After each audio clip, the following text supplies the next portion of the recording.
আল্লাহ মালিক সাফায়েত, আল্লাহর রহমতে এটাও নাই। এখন আমরা যাচ্ছি বিনা দাওয়াতে ইফতারি খেতে, তাও আমাদের নিজস্ব মসজিদে। তো চলে আসলাম, তো প্রথম থেকে শুরু করা যাক, লেটস গো।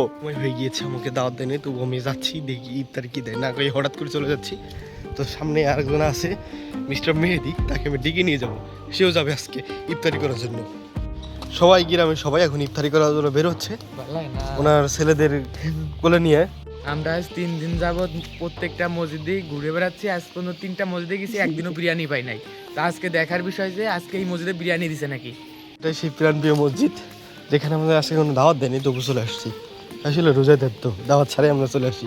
এটাই হচ্ছে আমাদের গ্রামের মসজিদ ইত্যাদি। মাশাআল্লাহ, দিন শেষে এরা খিচুড়ি না খেয়ে ফলমূল খেয়ে থাকে, কারণ সারাদিন না খেয়ে থেকে ফলমূল যদি খাওয়া হয় তাহলে শরীরের পক্ষে অনেক ভালো হয়।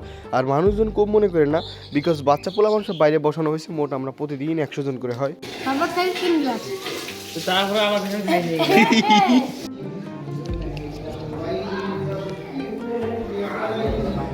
সাবেত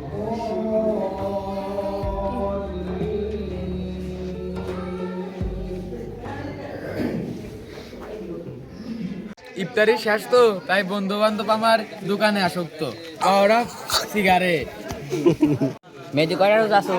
আল্লাহ মালিক সাফায়েত, আল্লাহর রহমতে এটাও নাই। ইফতারি খেয়ে চলে আসলাম, বাট আমার যে মেহেদি, ও যে রোজা থাকে না এটা জানতাম না, তবু নিয়ে গেছে। যাই হোক, সবাই এলাকাবাসী মিলে দিছে।